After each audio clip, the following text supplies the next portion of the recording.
Welcome to Rider Nation Station, presented by American Manufacturing Solutions, your total logistics partner, investing in Rider Nation Station and St. Mary's, Ohio, and to our other fine sponsors.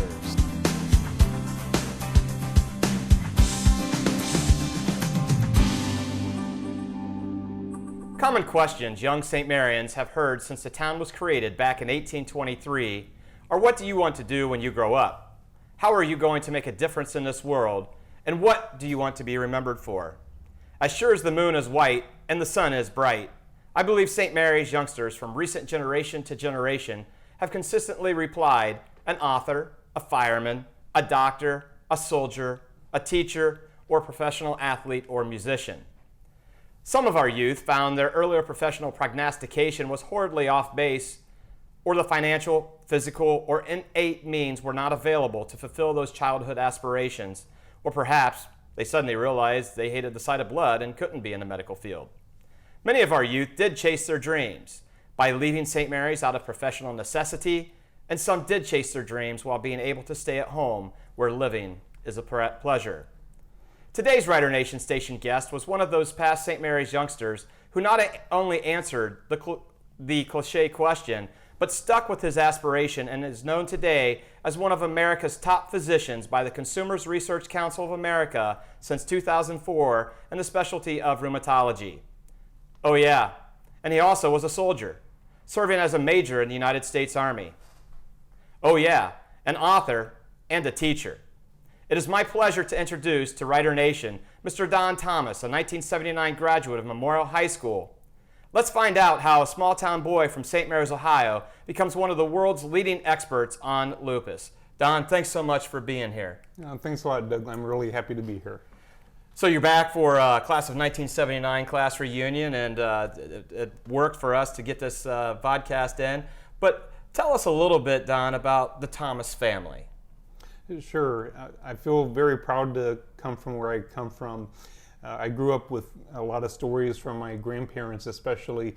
We grew up in Rabbit Town. For those who don't know, Rabbit Town is on the other side of the railroad tracks, and most of the people there are they don't have a whole lot of money, and in fact, they were quite poor. And Grandma used to tell us stories all the time about how they wouldn't have money. They'd go to the paper mill dump and they would look for trinkets and money that people lost in the trash, and then they would collect it and then they would sell it in order to have food on the table. So I always grew up knowing that I had roots like that, and they worked very hard in factories and in the Goodyear. And that was my grandma's side of the family. My grandpa's side of the family, grandma was a Willoughby. The Willoughby, okay. In fact, Robin Willoughby is the councilman on that side of the city today. And then my grandpa's family, the Thomases, they were a country family. They owned a farm out in the middle of nowhere, north of town, and so they were just good country folk. Excellent. And interestingly enough, I think I was talking to Mark Thomas a while back, and he had told the story of going through the old dump, the family going through the old dump to find trinkets to survive during the Depression era. And I said, that's going to be a good topic for a conversation later on Rider Nation Station. So very interesting. So let's go to your youth. What are some of your fondest memories of living in St. Mary's?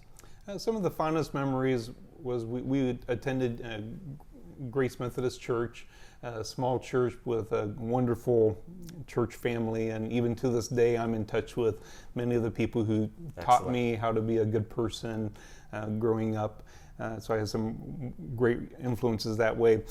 We had a family of 6 kids. Mom and Dad worked full-time jobs in factories, oftentimes overtime.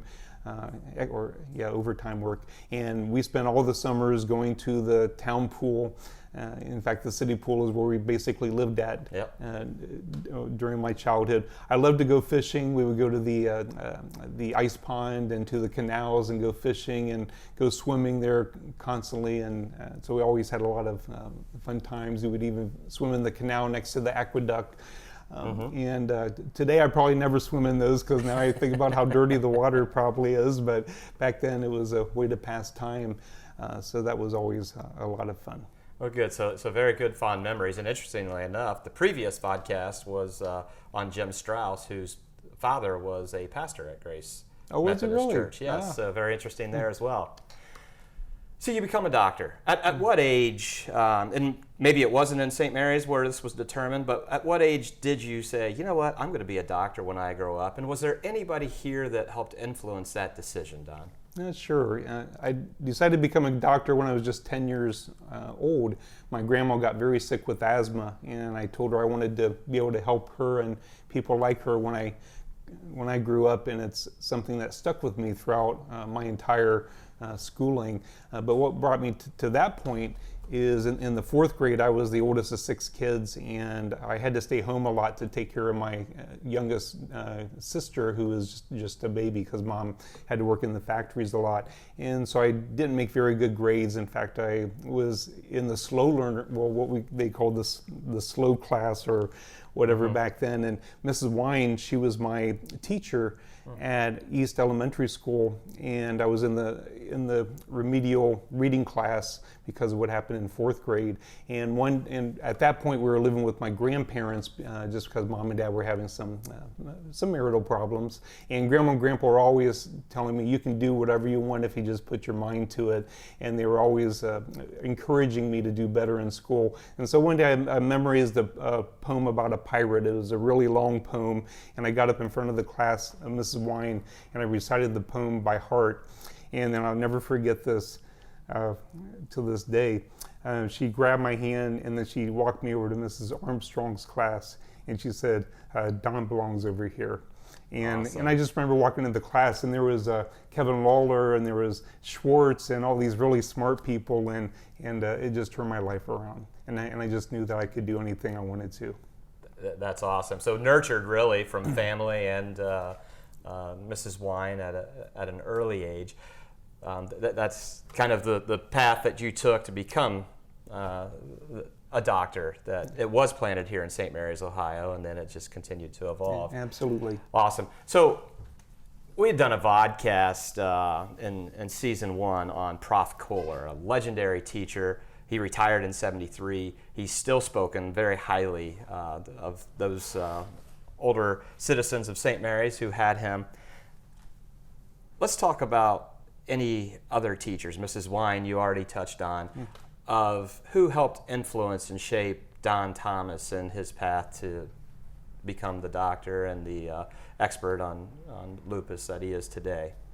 Sure, and I don't think anybody in particular helped me along that path specifically, but I would next have to list Mrs. Armstrong in 5th grade, because she took me from that person who had no confidence whatsoever in learning to become committed to lifting myself as far as education and studying and forcing myself to be uncomfortable and get the best grades possible. So she'd be the other person I would definitely mention. And then in high school, I would say I still remember Mr. Young. He was our math teacher, and he was quite an influence on a lot of people. Yes. A lot of people remember him. He was a very tough teacher, but he always drove us to work really hard as well. So I'd say those 3. Excellent.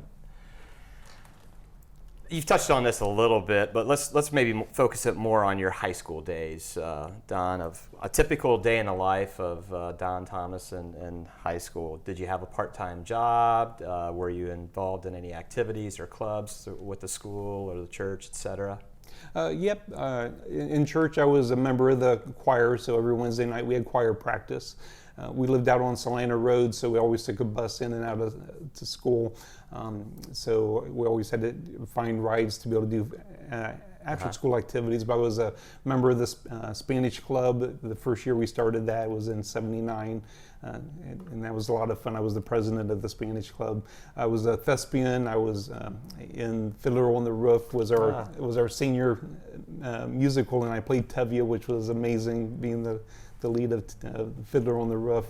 And so I like doing those activities as well. And I was in the football team in sophomore year, but just found that I was only 120 pounds, and being a member of a state champion team where the guys were a lot bigger than me, I got knocked around a lot, so I figured that wasn't my passion from early There's something age. better that I could do with my time. Right, exactly. And I did work a part-time job. There was Lear's Fire Equipment, which used to be down here in downtown. They took care of the fire equipment around the area, and I was basically a janitor there at nighttime after school. I'd go there and clean up. Okay, well, excellent. Unlike you, I have always lived in St. Mary's, and you just take things for granted. This is what I deal with every day. When you come back, and I guess the question is, do you come back frequently? And then when you do come back, what do you notice? What triggers a memory, or what do you like to see when you're driving through downtown St. Mary's? I always like to drive down and see how it's changed over the years. See how this one store may have closed down and another one opened up, and it's neat to see the progression over time. I'll never forget when we first got McDonald's. We thought we were big time because we finally had a McDonald's in our town. We finally have something that Wapak has. That's exactly right. You're right, because Wapak always had the restaurants like that, because it was Hamburger right on the Row, they always called it. Yeah. Highway. And so I do like to go downtown and bring back memories. I always used to drive by the Memorial High School in McBroom, where I went to, and all the elementary schools. I've been to I really went to every school in St. Mary's because we moved so much, except for Holy Rosary. So I like to go by all the schools. But we have such a tight family, and I always love seeing my family, and just always miss them, and that's one of the big things I really like and enjoy. And whenever I see my church family from Grace United Methodist, that makes me feel good. I always come for tenderloin sandwiches. That's one of my favorite things to get here. I love going to Vogel's for a filled stick. In fact, I just got back six filled sticks in my car, because we grew up eating filled sticks, and you cannot find them anywhere. Anywhere else, they just don't taste the same as the filled sticks here in St. Mary's. So back in the day, you were probably purchasing them from Sam's donut shop. Yep, they were always at a different donut shop, and from when I was a little kid all the way growing up, but the donut shops kind of came and went, but it seemed like the recipe, whoever made that recipe still continues, and it tastes the same at Vogel's. Awesome. So you mentioned that at the age of 10, you wanted to become a doctor. At what point did you decide, I want to be in the military? Yes, that was an interesting thing, because Grandpa was in the Navy. Me and my mom, you know how kids and teenagers and their parents can be. Me and my mom got into an argument, and I decided I wanted to get out of town and leave home as quick as possible and be on my own. So I marched down to the recruiting station of the Army, and I walked in and I enlisted, and that's how I got into the military. So then I came home and I told Mom. I thought I'd show her. I'd say, Mom, I enlisted in the military and I'm leaving. And she said, oh, good. Now you'll find a way to be able to go to college. So it kind of backfired a little bit on you. Right, it ended up working out really well. So joining the military was really a rash decision then? It was a rash decision. Not well thought out, not real well calculated on your part, but ended up being a very good move for you. Yep, absolutely. And I think that's a difference. And I vaguely remember the recruiting station downtown. That no longer exists today, but that probably it was right across from the Neely's drugstore. Drugstore. And that made it easy for you to make that rash decision that they were located right here, and you could go talk to them immediately. So you graduate from Memorial High School in 1979. And to further your education, it's my understanding you went to a military school in Georgia. Is that correct? Yes. Okay. And explain where you went and how you arrived at that decision to go to that school. Yeah, sure.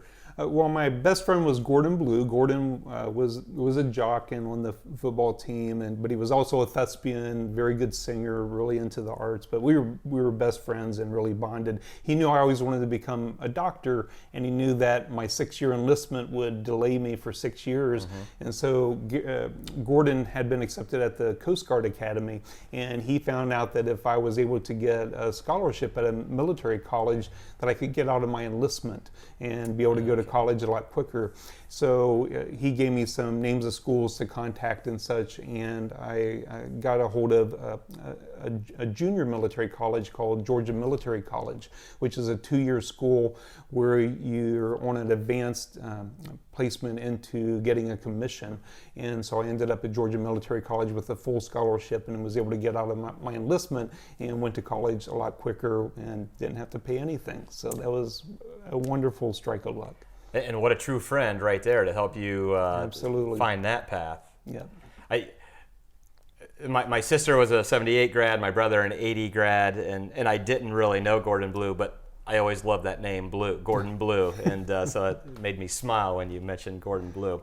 So what was your degree, and then when did you start medical school? At Georgia Military College, which is a 2-year college, I got associates in science.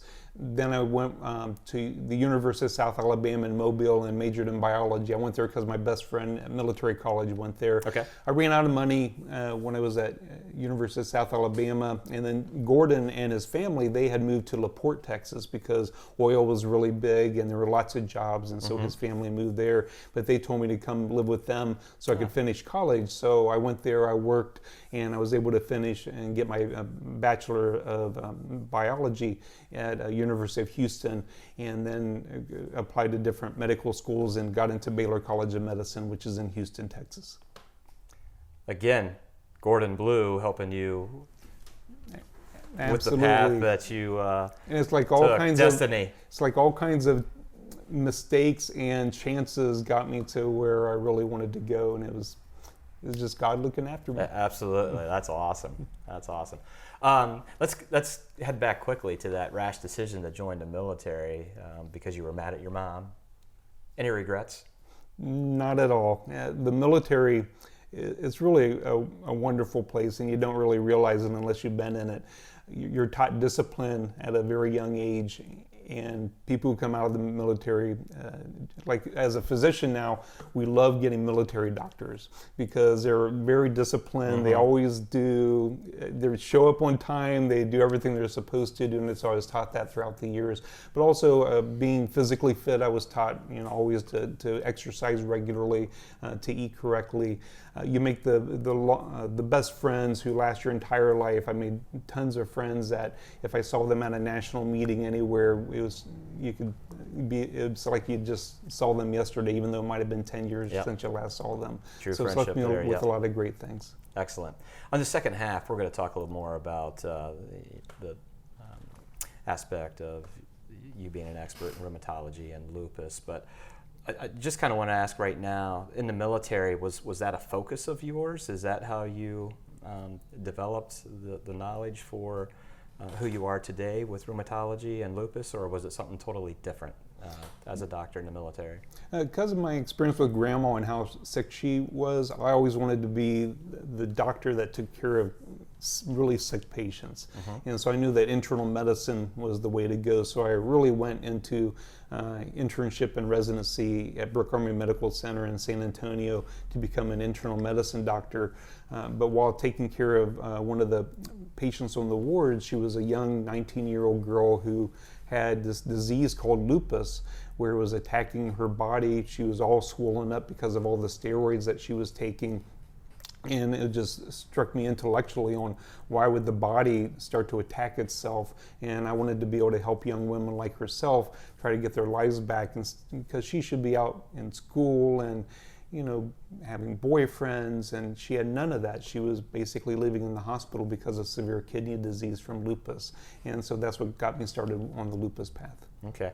And on the second half, bear with me because science and medicine aren't my forte whatsoever, but in a very simplistic definition of lupus, is it the body just betraying itself and starting to attack healthy tissue and organs? Am I somewhat on the right path there, or in a simplistic manner? You're exactly right, Doug. It's an autoimmune disease. Auto means self. Immune refers to the immune system. Our immune system are the white blood cells that protect us. Like if you get a strep throat or you get viral infection with a cold, or even cancer cells floating around. The white blood cells identify those as being foreign invaders of the body. They attack it, and they keep us healthy all of our lives. People with lupus, though, their immune system looks at different parts of the body and think that it doesn't belong there. It looks at the joints and says, oh, those don't belong there, let's attack them. And so it causes inflammation, causing pain and swelling and stiffness. It can attack the kidneys and try to destroy them and basically can kill them. It can attack the skin, thinking the skin doesn't belong there, and cause red rashes. Lupus basically can attack every single part of the body. Okay. Thank you for that. And like I said, we're going to talk more in the second half about your professional aspects, and we're going to take a break right now and come back with This Day in History. We're with Don Thomas, 1979 grad and a world-renowned expert in the field of lupus. This segment of Rider Nation Station has been brought to you by Albert Sporting Goods at 121 West Spring Street, serving the St. Mary's community since 1980. Plus One Professionals Real Estate, selling St. Mary's from the corner of Spring and Chestnut since 1982.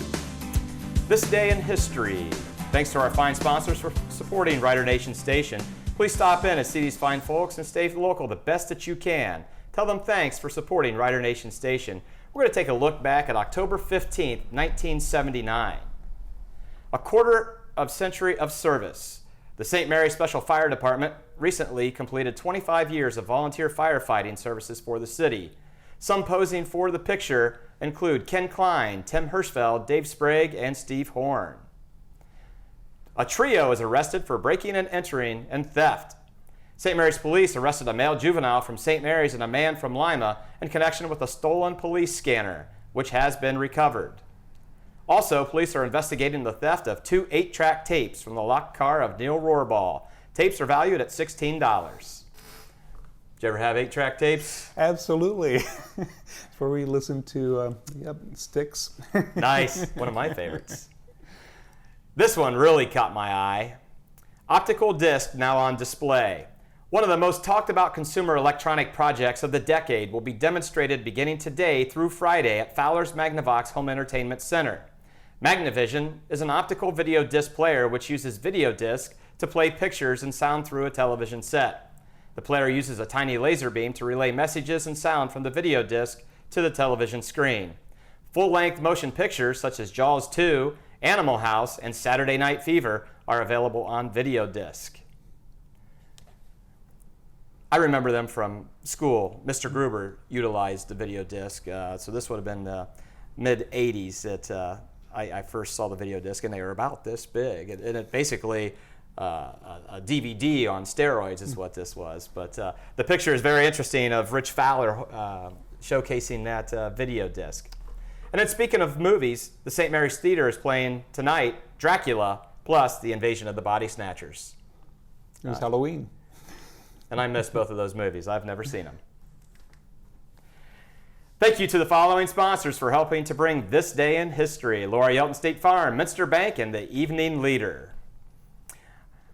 All righty, Don, we're going to come back with more questions, and I'm going to apologize up front if I'm butchering some things or just totally not understanding. But in the military, no, let's backtrack. Right now, are you considered more of a researcher, a physician, a little mix of both? I'm definitely more of a clinical practitioner, which means I basically mainly see patients in the clinic, Okay. and that's my love. I like taking direct care of patients. I did work in a lupus lab, investigating white blood cells for a whole year, but I found that was not my forte. Make one little mistake in the lab and it can ruin months of research, and I did not have the patience for that. And now, since I built up such a large lupus clinic, I do participate in some lupus research trials where we're trying to figure out better laboratory tests to help our lupus patients. But I am a patient practitioner more than anything. What makes you most proud thus far about your professional career? It would have to be my work with educating patients. I feel very strongly in teaching people about their disease and empowering them with the knowledge that they can do things on their own to take care of themselves. It's not just about taking medicines or seeing your doctor, but there's a lot of things that you can do to improve your health if you just know the right things to do. And so I've always worked a lot of work with the Lupus Foundation of America, and then that drew me to write a patient education book called the Lupus Encyclopedia to help people learn how to take care of themselves. And that's probably my biggest achievement, and that's really what I really like so far. So I saw your book. I haven't even thumbed through it, but it's quite voluminous. Let's talk about that process there of how does one come up with an idea to write an encyclopedia of lupus, and then how long does it take to get to it being published in the hands of people who need to read it? Sure. This was another one of those things that I didn't plan on doing, and just life happened. I was at my office working really hard one day, then I got a phone call out of the blue from the science editor at Johns Hopkins University Press, and she had heard one of my talks to a large patient group, lupus group, and so she asked me if I would be interested in writing a patient education book, and that was not in my radar whatsoever. I was way too busy working long hours as seeing patients, but this was Johns Hopkins calling, so I couldn't say no. So I said yes, and that started me on the journey. And the next 5 years, I spent every evening and weekend writing, and I basically put things down on paper the way that I would tell a patient in the simplest language possible, so that they could understand what was going on. And I wanted it to be a book where someone could look up anything about their disease or the medicines and be able to know everything they can as a non-medical person, so that they could take better care of their disease. And so they did all the back work. They just guided me on how to write it. I wasn't a writer. I remember turning in my first draft of the first chapter or two. This takes me back to my St. Mary's roots, because we say a lot of things that other people don't say. And one of they always give it to an expert to review to see if it's going to be a good book or not. And one of the things he wrote down was, well, Dr. Thomas must have English as a second language. Ouch. but it ended up being very good in the long run, and it's written in terms that people who are not doctors can understand, and I'm very proud of it. But it's been a long journey. How long did that take? 5 years? Is that what you said? 4 to 5 years, yep, till it came out on the Amazon. Yep. Wow. And I'm guessing, and again, not knowing much about lupus, but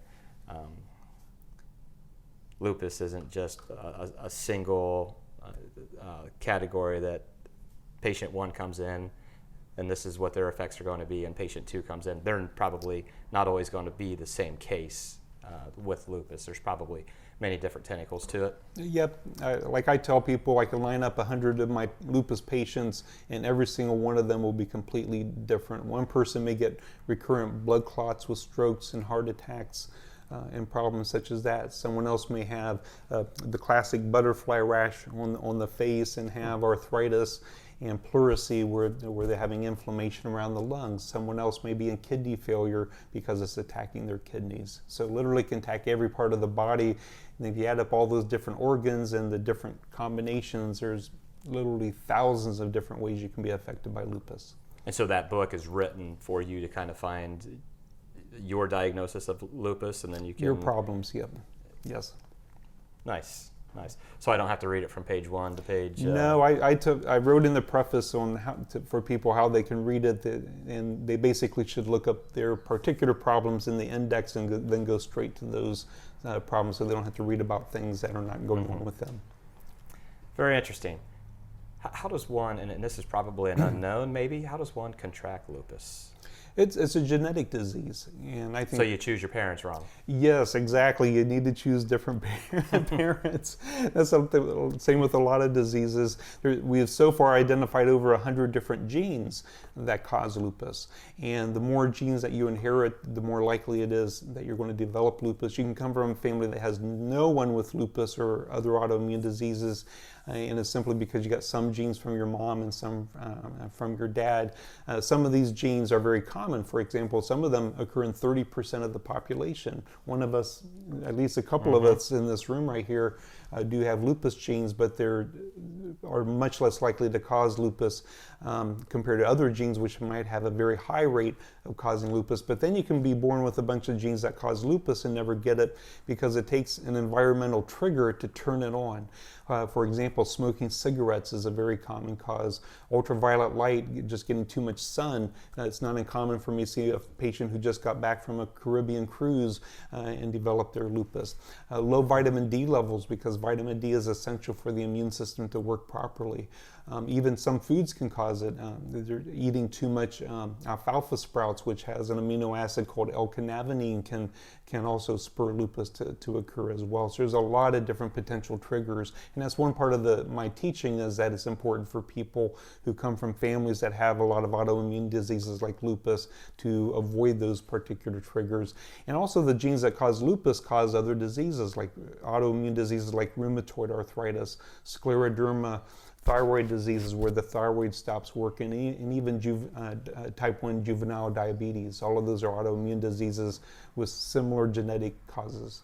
What about any studies, correlations with a young child who has a lot of allergies? And is there any correlation that maybe springboards into lupus on down the road in their life? Good question, because it also deals with the immune system, but it's a very different part of the immune system, and so far they haven't seen any correlation between having allergies, which is also called atopy, and that's a different part of the immune system than what causes the autoimmune diseases like lupus and rheumatoid arthritis. So, rheumatoid arthritis and lupus, how close are they? How far apart are they?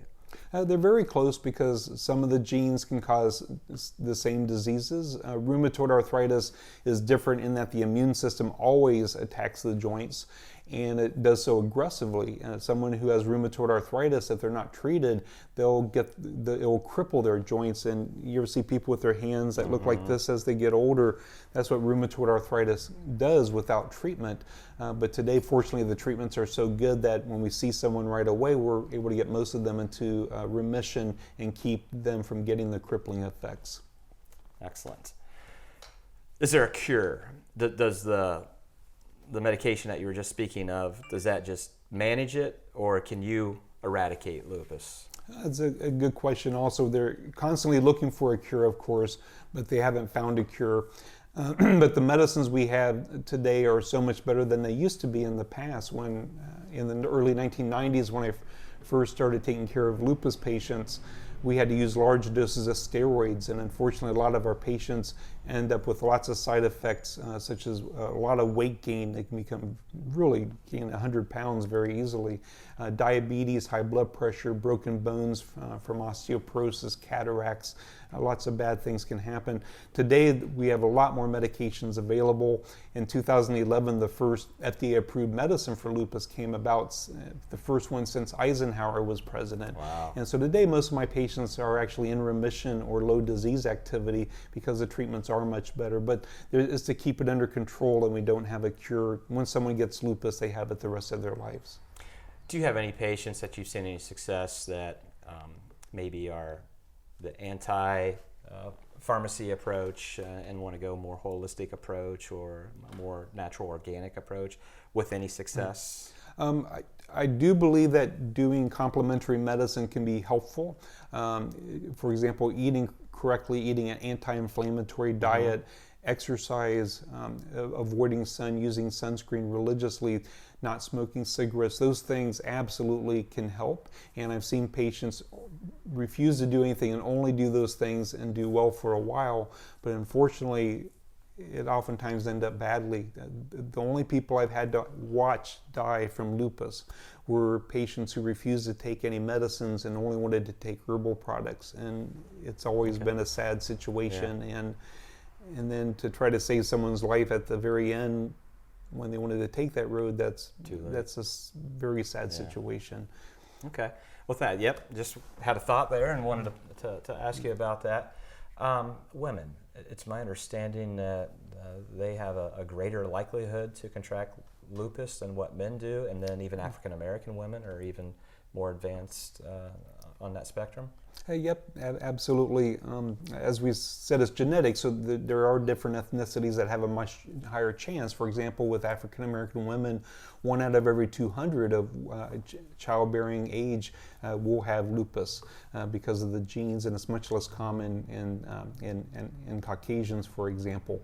Women are much more likely to get it. There's 9 women for every 1 man who has what we call systemic lupus, where it can attack any part of the body. Part of that is because a lot of the genes that can cause lupus are on the X chromosome. So women have 2 X chromosomes, so they're twice as likely to get those genes compared to men who only have 1 X chromosome. And then in addition, there's definitely hormonal influences. For example, women will oftentimes have flares of their lupus right around the menstrual cycle because of the influence of estrogens and hormones is much more common in women of childbearing age simply because of those female hormones. But when you look at children who get lupus, there's a lot more boys who can get it compared to girls. And when you look at postmenopausal ages like 60s and 70s, a lot more men can get lupus compared to women because of the changes in the hormones. So there's quite a few reasons on why women are much more likely, and especially during the childbearing ages. That's very interesting, and it's interesting that it just we're all human beings, and that it doesn't just attack across the board evenly. But going back to Mr. Gruber again, of the 2 X's for the females, and that explanation kind of made something click there that I remembered a long time ago in science class. Sure. I heard a speaker once proclaim that the best concept a person could ever live by is to die empty. And I heard that, I'm like, what does he mean? And then he went on to explain, you should exhaust all of your efforts and ideas before you actually die. Don't let fail or the fear of failure stop you from doing what you want to do personally and professionally. So is there any more concepts that Don Thomas, is a world expert on lupus, wants to achieve before retirement? Well, first of all, I don't want to retire. I want to work until and I always tell my nurses, I'm not going to retire until you tell me my hand's shaking too much and I can't do that injection anymore, or if I start to not remember things. So hopefully I'll be working until Definitely. I would love to work until my 90s, and I just want to keep doing what I'm doing. I'm right now writing the 2nd edition of my book, since there's a lot more new research out there. So I just want to keep doing what I'm doing, and hopefully we'll find a cure during my lifetime, and that would be just, it would be wonderful if I can just diagnose someone with lupus and say, well, I got this great cure for you, I'll give you this, and I don't have to see you anymore. Or see their children and be able to give them something to prevent lupus, maybe a vaccine aimed at the genetics and keep it from happening. That would be a lifelong dream. So that'd be a great legacy to be known for and to deal with. And the last question that I have for you, Don, is on legacy. And one legacy that you're forever going to be known for here in St. Mary's is that you're being inducted into the 2019 Memorial High School Hall of Fame for academic and professional achievement. What does this recognition mean to you to be identified by your alma mater as one of the best in your category to ever have graduated from Memorial High School? It's crazy.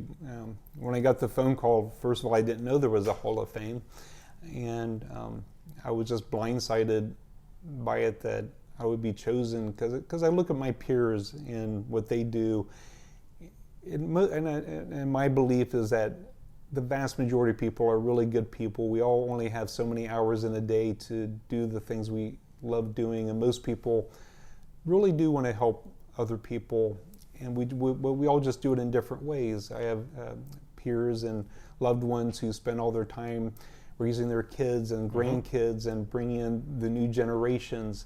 Other people work in other professions and provide to society. So I don't feel any different than any of my other friends or family, and it's just a great honor to be recognized for something like this.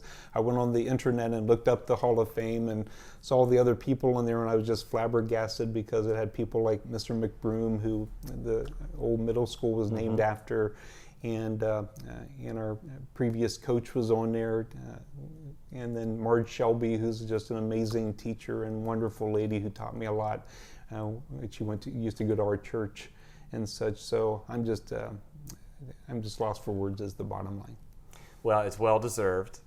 It's awesome that there was a little bit of a dormancy with the Hall of Fame, and it's been brought back to life. And so this is the first in a couple of years that we will have the Hall of Fame recognition, and it's definitely a pleasure to be able to sit here and talk with you and know that you are one of the best from Memorial High School. And it's a town that has done a lot of good, and people need to remember that we have a lot of great assets and a lot of good products, and most importantly, we have a lot of great people.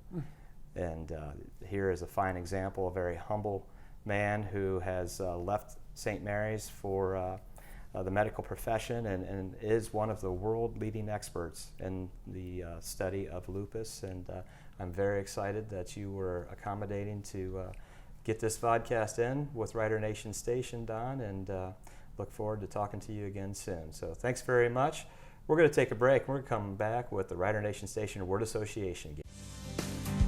This segment of tonight's broadcast has been brought to you by Minster Bank, helping people achieve financial success in support of the Rider Nation and the St. Mary's community.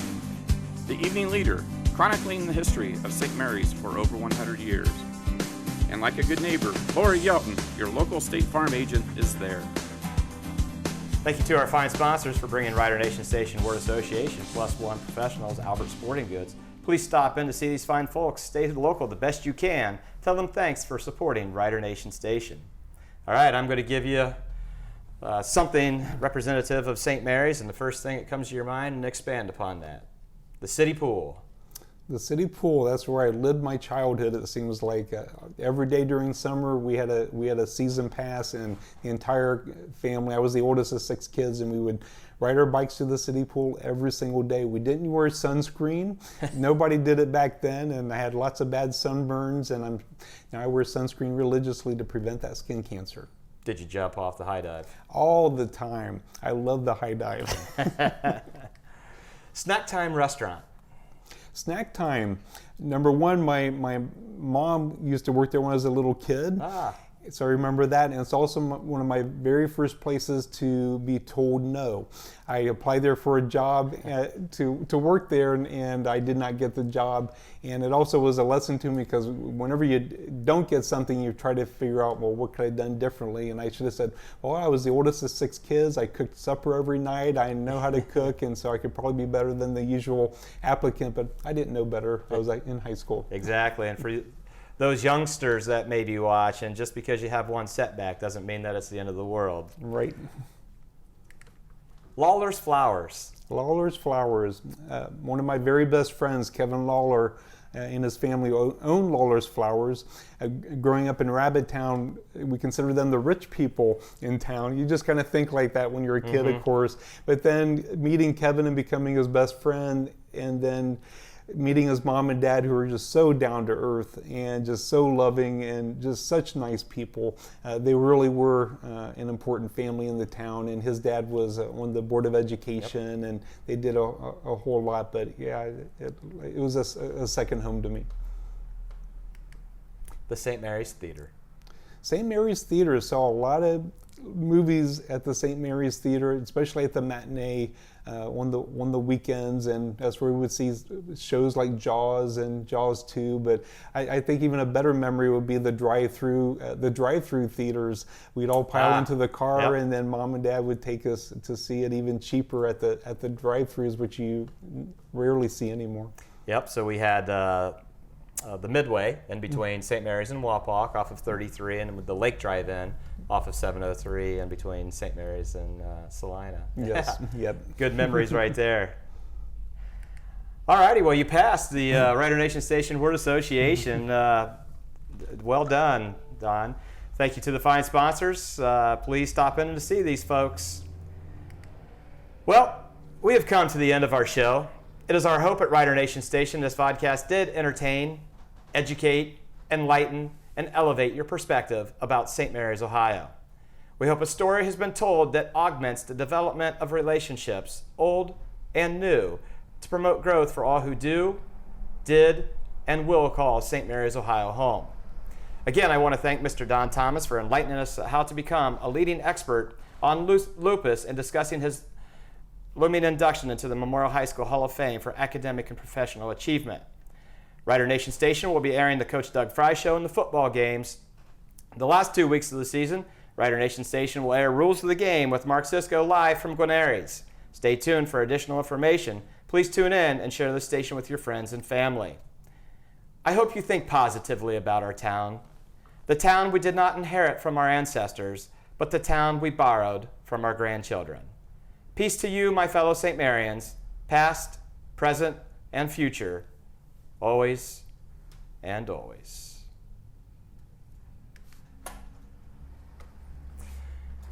Well, thank you. That's great, sure. This episode of Rider Nation Station has been sponsored by American Manufacturing Solutions, your total logistic partner, investing in the St. Mary's community. Albert Sporting Goods at 121 West Spring Street, serving the St. Mary's community since 1980. Plus One Professionals Real Estate, selling St. Mary's from the corner of Spring and Chestnut since 1982. Minster Bank, helping people achieve financial success and supporter of the Rider Nation and the St. Mary's community. The Evening Leader, chronicling the history of St. Mary's for over 100 years. Like a good neighbor, Laura Yelton, your local State Farm agent, is there.